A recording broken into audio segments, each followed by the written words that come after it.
Hi, everybody. I'm Michael Rosenkranz, and I'm so excited to get on here and share with you a little bit about my journey and where I am today as a sports broadcaster and a media professional. So let's start back at my time as a student at Clarkston High School. I got my start in September of 2018, and originally I wanted to pursue engineering to follow in the footsteps of my two brothers, Jason and Eric. I joined the CSM Tech program hoping that would be a good fit for me. And to make a long story short, it unfortunately was not. I dropped out after about a year and a half. And after that, I felt stuck. I didn't really know what I had going on in my life.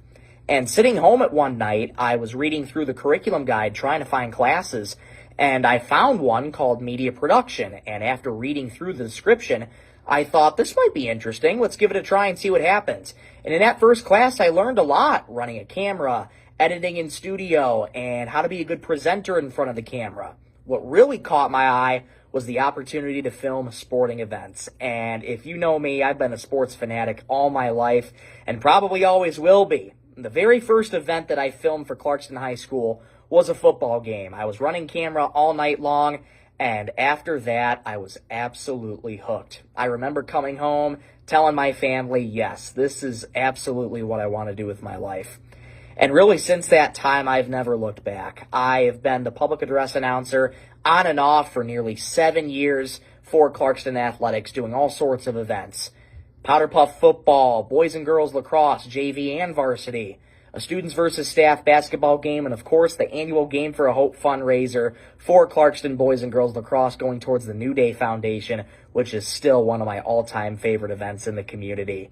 And with Independence Television, the local TV company that broadcasts out of the high school, I stuck with them for nearly 7 years as well, and that have been some of my most fondest memories for sure. I interned with them in 2019, also participated in the summer media camp where I got to teach kids the basics of how running a camera, editing in studio, and how to create your own show and be a good presenter.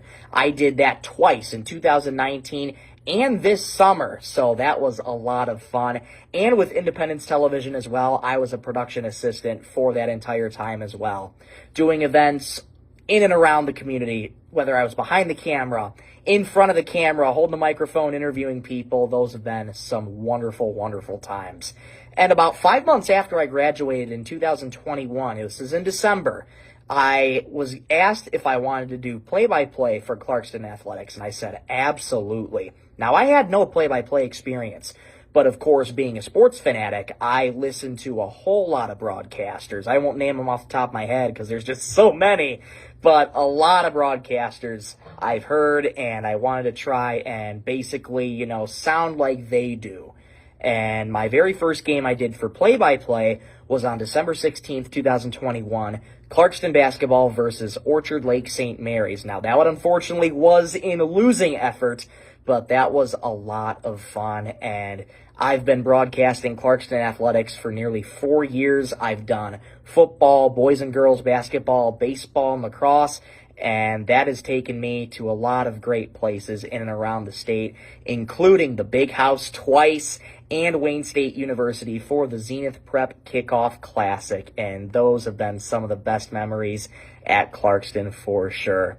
After I graduated from Clarkston, I took my talents to Central Michigan University, Fire Up Chips, and there in my 2 years, I did 6 different sports play-by-play: high school football, men's and women's basketball, baseball, softball, ice hockey, field hockey, and lacrosse. I did a lot at Central Michigan, not just play-by-play, but I also was a sports anchor for a weekly sports show every Wednesday on MHTV, which is the campus TV station, as well as a co-host of Card Guys Detroit Sports Talk, an award-winning radio program that we did every Monday and Wednesday with 2 of my best buds from school, Anthony Schulte and Ryan Donnelly. Shout out to you guys. And at Central Michigan, they really, really preach hands-on experience, and that was the big goal for me. Try and learn as much as possible in the classroom, but also try and get so much hands-on experience, and I can confidently say that I got way, way, way more than I deserved for sure. I've gotten to go in and around the country for play-by-play at Central Michigan, traveling to all sorts of different places, and it was a blast. And not only have I been doing traditional sports, I've been taking my broadcasting to a very niche community in speed cubing. Now, what is speed cubing? It's when people solve Rubik's Cubes as fast as they can. And I've been working for Speed Cubing TV since 2023, which, by the way, was founded by my great buddy and fellow Clarkston alumnus, Matthew Marinick. I serve as the play-by-play broadcaster for several WCA or PSL competitions that we are fortunate to cover. I also host my own podcast called Speedcuber Spotlight, where I interview the top names and personalities in the speed cubing community and get to know the real stories behind the solvers. And in addition to that as well, today I currently work as the program director and sports director in Sisseton, South Dakota. I manage 2 radio stations, Superstar Country B103 and 99.5 Jack FM. I do an on-air show from noon to 5 on B103, and not only do I oversee programming, I continue what I love to do the most, is call play-by-play for local and area high school athletics around Northeast South Dakota. But all that being said, this does not happen without Clarkston. It doesn't happen without it, because Clarkston not only gave me a foundation to get into media, it gave me the confidence that I needed, because I was able to form so many good relationships with past teachers, coaches, past players whose stories I was so honored and privileged to tell, and even the fans. The fans have been so gracious to whenever I show up for Clarkston athletic events. I get to talk to them so many times, and hearing that they love what I do is just so heartwarming.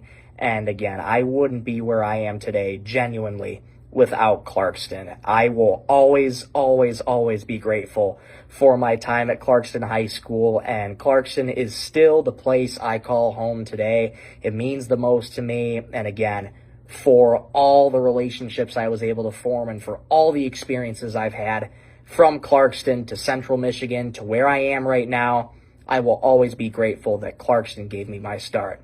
I appreciate you listening, and as always, go Wolves!